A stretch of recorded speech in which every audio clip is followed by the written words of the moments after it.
Hi everybody and welcome to this week's edition of Straight Talk with Bren O'Brien and Tim Rowe from The Straight, brought to you by our sponsors, Darley and Inglis.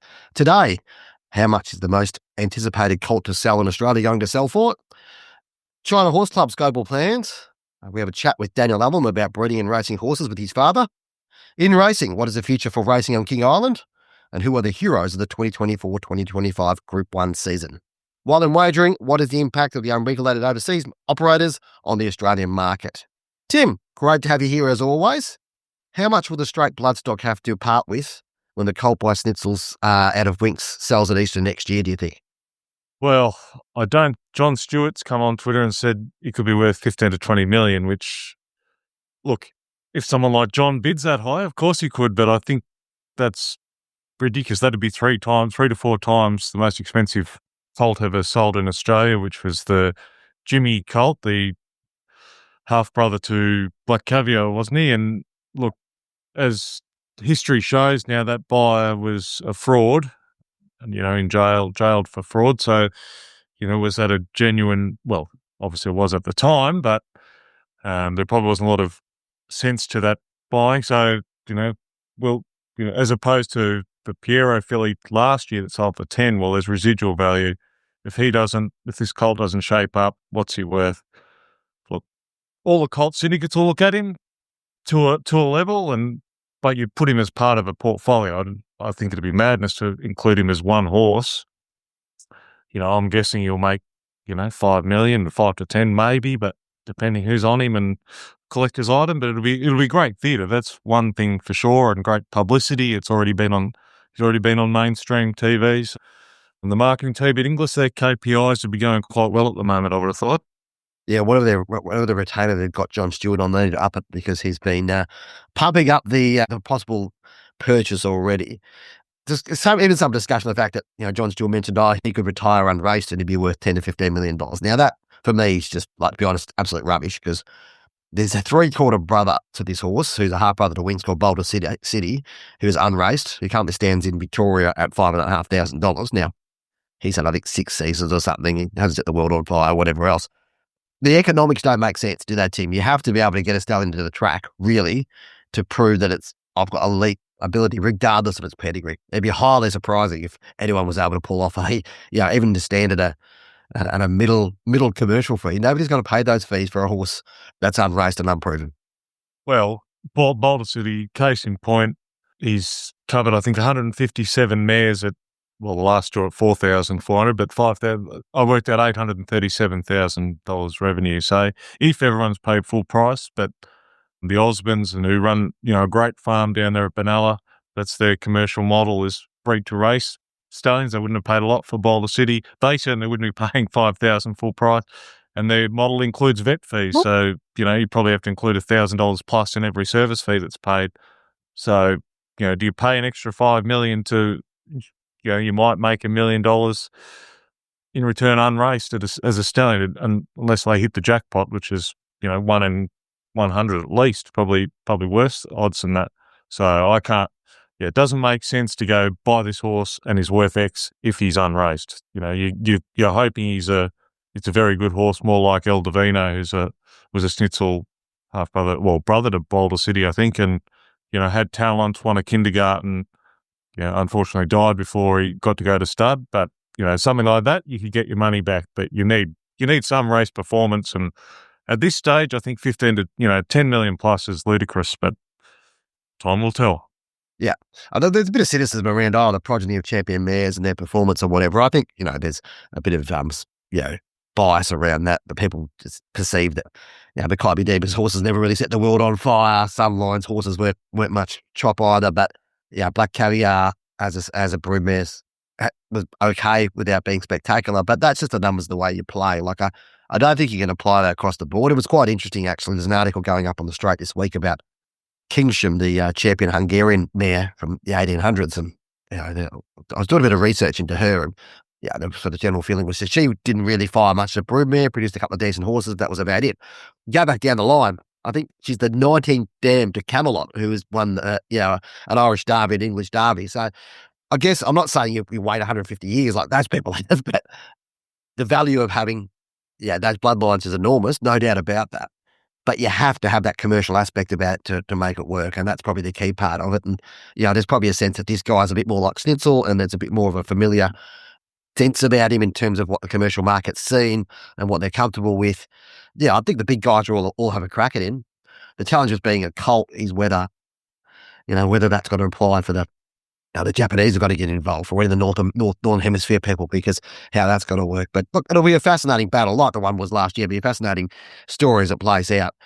John Stewart's working hard to amp up the coverage of it and work that out. And good on him. But it's an interesting one. I want to sort of pivot now into a sort of another global player, which you had a good chat with Eden Harrington from China Horse Club this week, Tim, in an article that's appearing on the Straight today, just been published. Their model's quite fascinating. Obviously, in Australia, we know them primarily through their association with Newgate.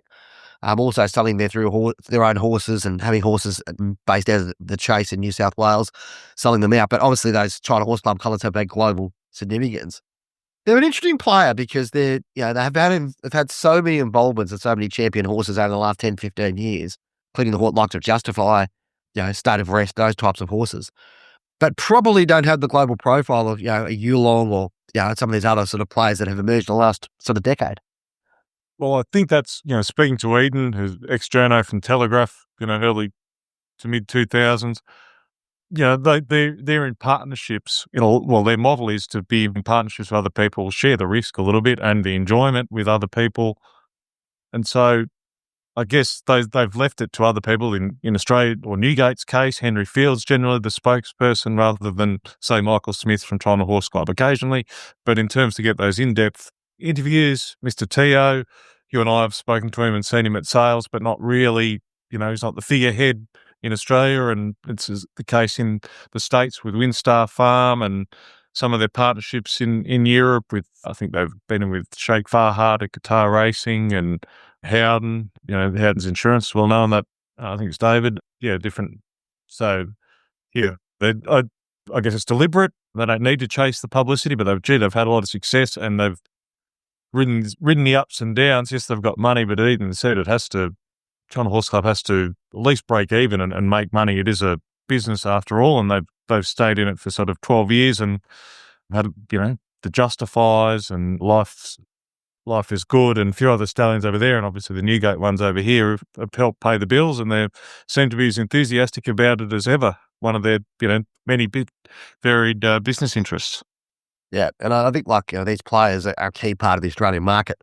They find a lot of attraction in Australia. There's a reason why these markets are, why these people are attracted into Australia, because of the opportunities commercially that they can get the returns through selling horses, but also racing for strong prize money as well. So it is a strength of the diversity of these players at this sort of level. It's certainly a strength in the Australian market, isn't it, Tim? Yeah, that's why, of China Horse Club's 100 brood mares they've roughly got, more than half or 55 or so are in Australia, is because they can commercially get a return. Again, early days they were solely in France. I guess prize money was a bit better in France and returns, and then they've branched out to Ireland and UK as well. But commercially, Australia and the US makes the most sense. They do have some horses in China. Commercially, I'm not sure how that works exactly, but they, as the name suggests, they do have some horses there, race horses. Don't think they've got many breeding stock at the moment. That they're looking at the Middle East. That's obviously a growing market. That runner in Bahrain. Yeah, they're looking everywhere, and the industry needs players like China Horse Club, maybe not getting the huge headlines like Wathnan and Ammo Racing and Yulong, but they're huge contributors to the industry. And joining us here on Straight Talk is Daniel Allam from Allam Bloodstock. Daniel, you and your dad, Steve, had a long association with racing. What are your earliest memories of sharing the passion for racing with your dad, and sort of how that came about? Oh, mate, as long as I can remember, my old man has always had a horse in work growing up. He was born and bred in Pilliga. My godfather was East Bedernester, and he used to have a lot of horses in the country, and we used to race horses. But my youngest memory, I can't quite remember it, but I see a lot of photos that he's got all his racehorse with photos, in his house. And there's a photo where he had a horse race called All Star. She was a pretty handy horse. She won 5 or 6 in the bush in a row, and then Peter trained her and they brought her to Sydney, and she won a few metro races. But my old man backed her and she won on a Saturday, and I was about 5 or 6 years old, and he was holding me and I was just bawling eyes out in the photo. And I like go, Dad, why was I so upset? He's like, because I put 50 cents each way on the horse for you to give you a ticket. And when the horse won, all he wanted to do was go and collect your 50 cents each way. You didn't want to be there for the photo. It was a great day for me, but you wrecked it because you were just crying the whole time. And I got that photo put in there so I could explain it to you one day. So that was one. And another time, I would say, I'm probably she's never telling you this, but he was having a bet at Canterbury night meeting when I was about 10 or 12 years old, and I had $5 on a horse that was the favourite, and he's had about $3,000 on a horse called Go to Grey that was 11-1, and it missed the kick Go to Grey that night by about 3 lengths and lobbed in a photo with my favourite that I had $5 on, and I was standing next to him and I'm going, Go to Grey, go to Grey. Go to Grey won. Oh, sorry, Go to Grey lost. My horse on the $5 won in the photo, and I was jumping up and down, and he said, I've never hit you. He said, but that day I just fell. Harvey you up on that. So they're 2 good memories I have of racing horses. Well, it's funny. I mean, obviously that banter or that sort of sense around that stuff is a key part of the relationship between you and your dad and sort of making it work, because a lot of people couldn't work in a business or in a place like horse racing where there's so many ups and downs with their dad, because it'll be an emotional journey. But clearly you two share a great bond around that stuff. Yeah, mate. I'm an only child. Like, mum and dad, they deserve to have probably 50 kids, but they had me as an IVF baby, and they tried 13 times and ended up with me. And we just formed a really close bond. We do everything together. I'd say we're more best friends than we are father and son, and we work together. We complement each other. Like, I'd say that, we make decisions together, and my mum loves it. She's involved as well. And between all of us, touch wood, we really, family first always. And that's been a good guiding principle for us moving forward. Because if you stick together and try not to argue, you had your tiffs and bickering arguments all the time, don't get me wrong, but if that's your common goal is to foster each other and look after each other, well, you generally get there in the end. That's the way that I see it. So, and yeah, you're right. There's a lot of heartbreak in horse racing, and especially horse breeding, and you need to have thick skin. And if you got someone with you, that you love dearly, it makes it very. And Daniel, it's obviously evolved from those early days in the bush with Peter Nestor to developing a broodmare band, and I believe either all or most of them at Sedge and Ho these days, but it's really quite developed with, you've got some very nice mares in your ownership. Yeah, no, it has. So that's an interesting story in itself. So my father had a lifelong friend called Bill Bennett. He was a very successful businessman. He was based in Penrith. And those horses that I referred to in racing when I was growing up were always horses that he and Bill raced together. And it sort of as a bit of a tribute to Bill, I used to call him my adopted grandfather, because I don't quite remember my dad's dad. He passed away when I was really young, and my mum's father lived out at Tring near Dubbo. So Bill was from Penrith. He was older, and I always used to call him my grandfather, and we named our property at Ludnam after him, Bennett Lodge. But he was a pretty wealthy man in his own right. But he grew up through the Depression, and he had his quirks, and he used to try and do things on the cheap occasionally, or all the time, I should say. And I can't remember the year, but I reckon it'd be like 20. In the early 2000s, he and Dad just decided to have a real good go at it. They'd always wanted to buy an expensive filly and race her. At the time, I think John and Michael and Wayne were training a horse of ours called Lion Command around that time, and we had a bit of success with him, and he was a homebred, and he took us on a good journey. And they decided to go and buy a couple of fillies. So we bought a filly called Lorna May, who was a mare that we bred from and sold recently, and she ran about 9 seconds. She was black type. John and Dad picked her out, and she did a great job for us. And also the following year or the year after, bought a horse called Lady Sharapova, which John and Michael and Wayne trained as well. And then obviously they were well bred, they were well related. We ultimately decided to breed from them, and Dad was always breeding horses, like it was always something he did as a bit of a hobby, but then, it's a passion of his, it's a lifelong passion. I'd say it's more his passion than my passion, although mine is growing daily, and it's definitely, something I've really enjoyed over the last few years. And we decided, it's hard to have, like the first, I remember with Lady Sharapova, we sent her to Snitzel, that was big for us. We were so excited. Her first foal came out with a leap like, I wish I win, and it was just all for nothing, respectfully, that just, we tried our hardest. And then we sort of realized that if you're going to do it, you probably need to have more than 2 mares. And if you're going to try to treat it like a business, you probably have to spend a bit more time in it. So we teamed up with Andy Williams, and we went on a great journey with Andy. He bought us some good horses, and it's bittersweet because every time I think of Andy, I think of him talking Dad and I into buying Bonnie Mac, and she was just such an amazing mare. And I didn't want to buy her; she was 12 or 13, and we were trying to buy young. And Dad sort of made a captain's call, and unfortunately, she passed away.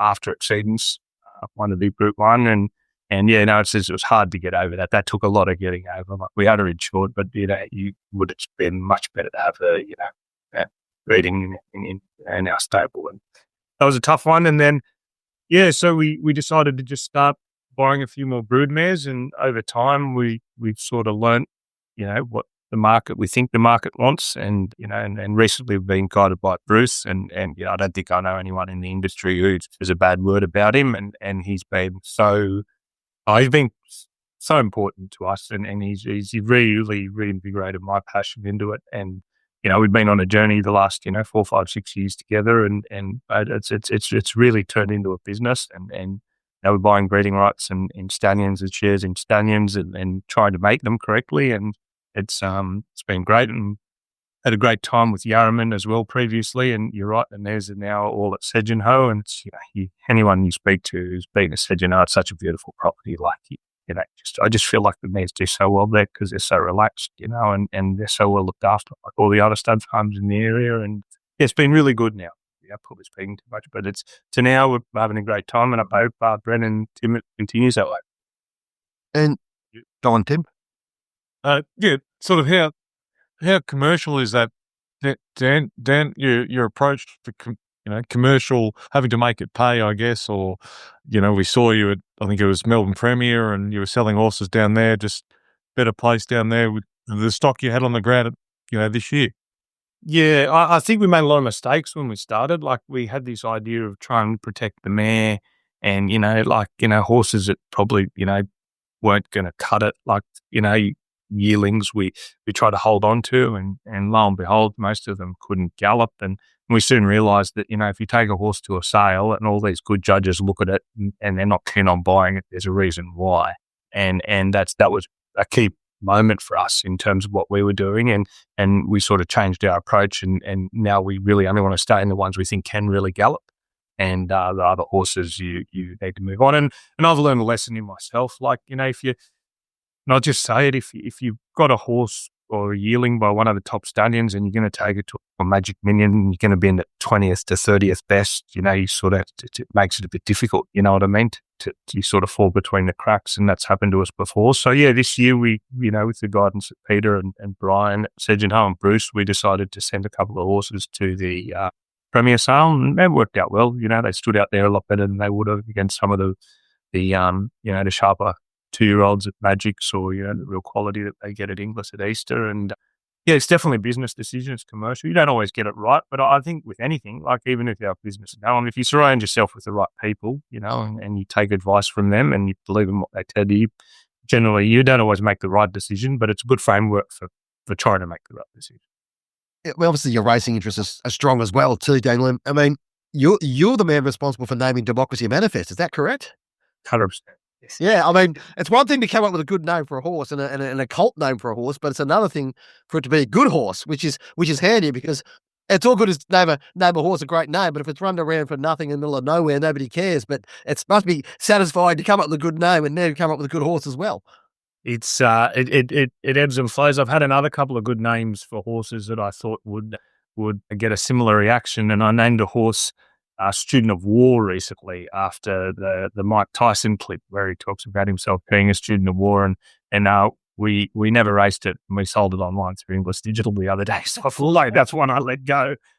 It's one that got away from me. But look, that was a good story in itself. Quickly, like everyone's probably heard it, but we went to the Ready to Run sale. We've got the spelling and adjustment property out there that that Peter Nestor was originally at, and Lionel Cohen now is doing a great job running. And we bought 3 horses. We bought one for Annabelle Neesham because Annabelle Archibald, who was really supporting us, and we got on really well with her. We bought one for Greg Hickman. He was sending us a lot of horses, and while we're sitting there, I'd probably had about 15 Forex Golds, and so we should buy one for Cody, your cousin Cody. And Lionel, to his credit, said, I've been looking at one, a Flying Artie. I think it's nice. And we said, if it's cheap, we'll buy it, compared to what we paid for the other 2. And went through the ring for 70 grand. We bought it, rang a few friends, got a couple of friends in it. A couple of the guys took 2.5%. They never owned a horse before. It's just the end of story. And then what happens is the horse we buy for Annabelle's called Ticket to Anywhere. We paid $150,000 for that. We sold it online for $6 grand. The horse that we bought with Greg Hickman was called Vancouver Khan. It didn't realise it didn't do too well. And the cheapest one we bought turned out to be Democracy Manifest. And it's the one with the name that everybody seems to want to talk about. But and that was good in itself. Cody was training him. And long story short, we took him to a showcase race at Port Macquarie, a huge run for second, 15 wide, round the turn, and just got beat by one of Brett Kavanagh's horses and leader bias track. And Graham Buckley got off him and said, this could be one of the best horses I've ridden in the country. Then Cody stopped training, and we thought, well, we've got to give him every chance. Why don't we find a trainer in Sydney and get on board with Charlie Duckworth, rang Charlie, Chris, and they decided to take him, and it's been a fantastic journey. Like it's been something really, really enjoyed. And hopefully, we'll give him a couple of weeks off now after his last run, and we'll bring him back for the spring. And let's hope they go real quick in front, and he gets to run over the top of them one more time. And you've got a horse in on Saturday in the Glass House called the 300 that you bred by Invincible, and in trilogy colours now. Dane Adrian, and still, from what I can see, still got a share in him, and in a stakes race on Saturday.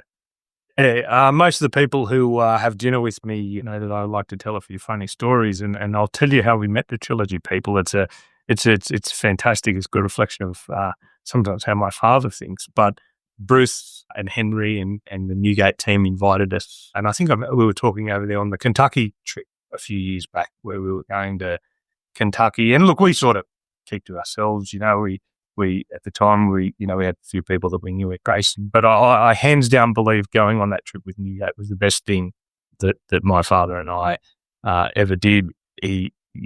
Bruce sort of pushed us into doing it. It's always hard to find the time to do things like that. And I've got a young family, but he said, no, you've got to come. You've got some stallions with us, and we want you to come, and I have to thank you for that. So we organised to go. I booked a couple of flights.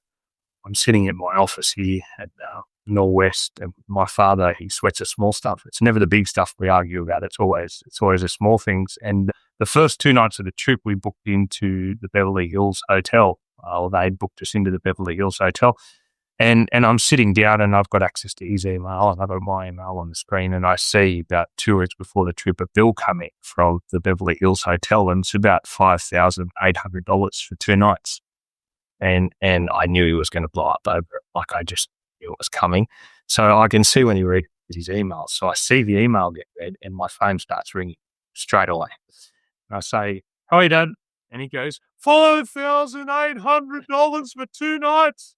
Why did you only sleep there? $5,800 for 2 nights. And I said, Dad, listen, it's a trip of a lifetime. It's only a couple of nights there. The dollar's not great. Like, it's a once in a lifetime trip. I said, please don't sweat the small stuff. And I probably can't swear on here, but he said, it's the effing small stuff that's got you in that BMW that you drive today. Right? And it hung up the phone. And then about 3 minutes later, because our email goes through some cloud, I get a bill for $5,800 as well. So I ring you back, and I said, it's pretty cheap, $5,800. He's like, what do you mean? And I was like, cool, it's now $10,600. And you go, yeah. So I rang the Beverly Hills Hotel. I said, look, we're just happy to share savings for 2 nights. I knew it would keep him happy. And they're like, oh, no, it's a group booking quote, mate. We charge per head. And whether you put 10 in the same room, we're going to charge you the same price. So, but look, that trip, we met so many great people. Like, you know what I mean? We met the Stannings, we met the Altamontes. I won't go through them all. It's not fair to do that. But no, you know, and then going back to Trilogy and Jason, we met the Dingwalls. We met just so many good people, hosted by Tom and his wife at their beautiful property in Kentucky. Like, it was, and we got to really, you know, the Grants and the Cunninghams. Like, there were just so many good people on that trip, and we spent 2 weeks together, and I learned a lot looking at, you know, a lot of the stock over there and visiting all the best stud farms, and we built a real bond with a lot of people who also went on the trip. And I think that has really changed the way that we attend sales and what we do now, because we've just so many people we know and we like. And even my father says to me, and we watch Flightline win the Breeders' Cup, you know, and that was just once in a lifetime thing to do. And you know, when we reflect on it, we say, look, it wasn't cheap, but it was one of the best things we did. And based on that relationship, getting back to your question, Tim, you know, Jason and Sean and the team, Kath, they looked at that horse, they liked the horse, and goes back to what we're saying. We want to keep shares in the ones we think we can gallop, and she was such a good mare to us, and she still is sassy and smart. So they bought him at the sales.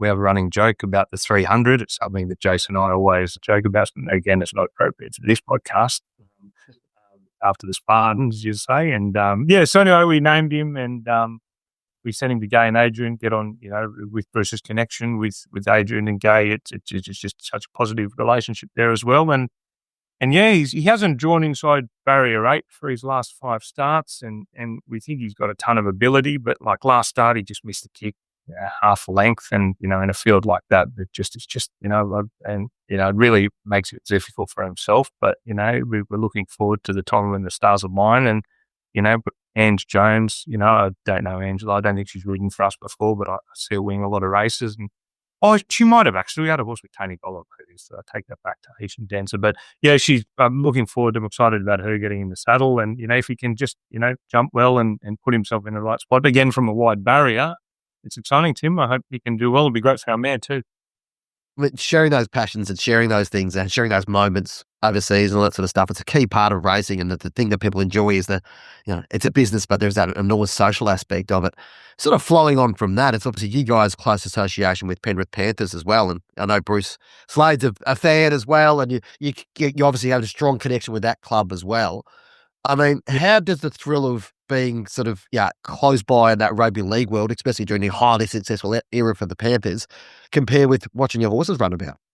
Oh, mate, it's tough for me as a Bulldog supporter. I've been a lifelong Bulldog supporter my whole life, and I've just had to wear the Panthers cap. But it's been so good for that. And my late uncle Barney Allam, who passed away probably August last year, he was a very special man, and he was a general manager here at Allam, and I was a lawyer before I started working here for the company buying land, and he asked me to come over and work with the family, and Dad's retired, obviously. His passion's horses. Barney's passion was property development. Sometimes I wish it was the other way around, but yeah, he's born and bred in Penrith, you know, or they were born and bred to it. But we spent a lot of our lives in Penrith. Our office was in Penrith. You know, Barney was a real big community man, and so was Dad. And an opportunity came up to sponsor the Panthers, and we took it with both hands. And there's not many private companies that are on the back of NRL jerseys, and it was just a good fit.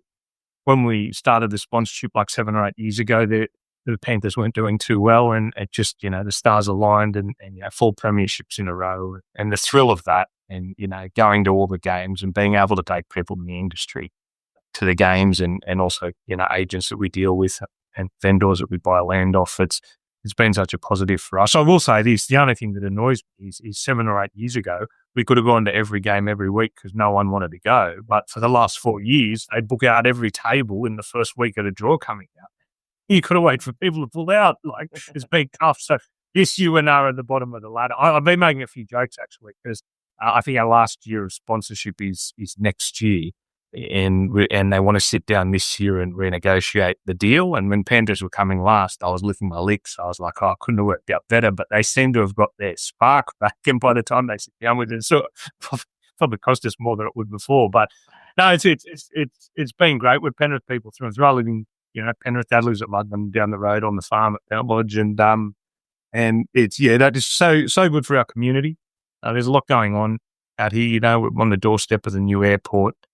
it's such a, some people think of Penrith as a bit of a stigma, but it's such an amazing place, and we love it here, and it's just been great for the community, great for all the young kids who aspire to be rugby league players, and it's been a great journey the last 4 years. And would it be as good as one of your own horses winning a big race? Oh, say equivalent. I don't want to offend anybody.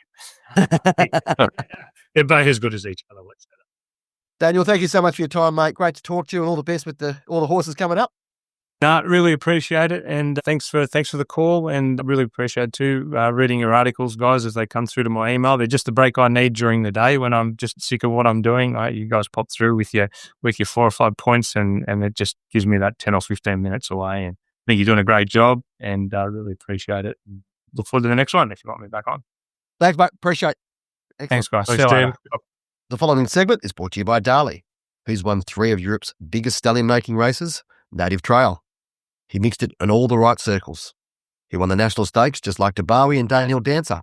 He took out the Dewhurst just like Too Darn Hot and Petitubo, and claimed the Irish 2000 Guineas like Kingman and Debawi. An unbeaten champion at 2, a classic winning 3-year-old, and a superb specimen from the same sire line as I'm Invincible. Native Trail returns to Darley, New South Wales this season. Racing class becomes breeding class, and at just $27,500 including GST, he's an opportunity not to be missed. To racing news now, Tim, and news this week about King Island's future. Tas Racing keen to continue and have committed to fixtures for this year. It's a story we've followed a bit across the straight, across the journey. The challenges with the island is not necessarily the funding per se. It's more about the number of horses they can get there and the number of people that can work with those horses. Tim, it's interesting to pick you up. Like, King Island's probably a little bit of a microcosm of broader regional Australia and some of the challenges, and it's probably exacerbated by its isolation, I suppose. But in your mind, how important is it that we continue to support these, regional remote race courses, Birdsville, places out outback Queensland, all these places that have these things? How is it important for the racing sort of, I guess, foothold within Australia that we continue to support these, these remote venues?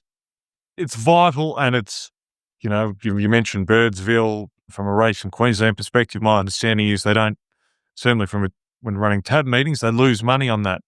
But from a tourism perspective for those communities and country racing and those trainers, it's vital that those trainers that do support those meetings, I guess, that are so isolated, as you mentioned, with King Islands, they've got water, it's an island. So that makes it a little bit more of a challenge as opposed to, say, Birdsville or Broome. I saw something on racing.com yesterday about Broome where trainers can drive up there and then leave whenever they want, where if you committed to King Island, you probably have to stay for the season, which is 2 or 3 months commitment, and train the horses. And so you really need someone to take a holiday like a Bill Hayes has been in the last couple of years with Tubber Williams, as some people would know Tubber, a industry identity, I guess, through breeding, and he's done bits of everything and ridden at the picnics, and so you need those guys. And for King Island to survive this year, they're going to need some of those trainers to head down and bring 5 or 6 horses to make it work. I think in that story that Warwick Barr wrote, they need probably 35 horses to really make the fields stack up. Yeah, and I think what's kind of was an interesting little point in that article with Tas Racing raised the fact that they might use it as a bit of a training opportunity for young people coming into the sport to go and work in King Island and have a sort of bit of a holiday as well as a sort of an experience. And I think it speaks to the importance of these places as nurseries of future professionals within the industry. A lot of these people have natural exposure to horses in their day-to-day life, and they go to these places. Like, you look at the great jockeys that have come out of Australia through very remote places. I think it's important. I think it's difficult for racing because I think from a wagering perspective, a lot of these things generally don't pay their way. But it's almost like you have to have a different model and a development model based upon those places as compared to your day-to-day racing. Anyway, interesting around that. Very much at the other end of the scale. I penned an article this week about the dominant Group 1 trainers, jockeys, etc. of the past season, and it's sort of interesting to have a look through. We, much been made of Chris Waller breaking the record for the most amount of Group 1s for any trainer for a season in Australia, 19. 7 of Waller's victories came by 1 horse via Sistina, as we know. James McDonald, dominant from a jockey's point of view. He went within 1 of breaking Malcolm Johnson's seasonal record of 16. He got to 15. I'll obviously have 2 more Group 1s, so we've got 76 Group 1s now in Australia, but there's plenty of opportunity for those horses to do that. It's just interesting to look at sort of the spread, I suppose. If Waller, I said, won 19 Group 1s, but there were 30 individual trainers with Group 1 wins in Australia this season. That's 3 more than the total from last season. And if you look at McDonald on 15, as I said, but there were, I think, 33 jockeys, including Tom Sherry, who won, obviously, Group 1 a couple of weeks ago. There is much as we talk about the dominance of the big players in Australia, there's still enough diversity there. It kind of feels like, certainly at that top level, that there's enough diversity of stories. I mean, the Melbourne Cup being a case in point, and quite a remarkable case in point of last year. But, Tim, it still feels like there's enough out there in terms of diversity to sort of push these things through at the top level.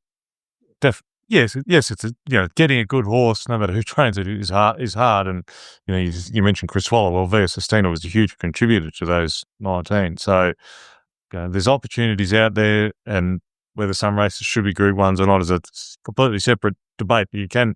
Annabelle Nation went to WA and won the the Railway, and then Kieran Moore won the Northerly. So you can spread it around. Placing your horses, I think, is much about placing your horses and going, okay, Sydney and Melbourne carnivals are fantastic in the autumn and spring, but do we bypass that and target Brisbane or Perth with light infantry man that was sort of peaked in Melbourne Cup week or on the up on a race during Melbourne Cup week and went to WA. So it's about placement, which is a skill in itself, as well as getting the horses fit. And I guess that's a demonstration of that with the trainers. The following segment is brought to you by Inglis. New Zealand's champion 2-year-old of last season, the Cracker Millions and Sistema Stakes winner Velocious will be offered for sale via the English Digital July online sale.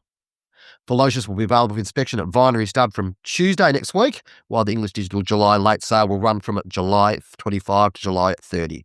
Meanwhile, Inglis are currently taking entries for its July early online sale, which runs from July 11 until July 16. Finally, this week in wagering, story of Tim today, about unregulated operators in the Australian market, largely overseas-based companies. They're no small contribution, really. When you look at, it's about $1.6 billion a year, and that was in 2023, so they've probably grown since. That's about 15% of the Australian gambling market.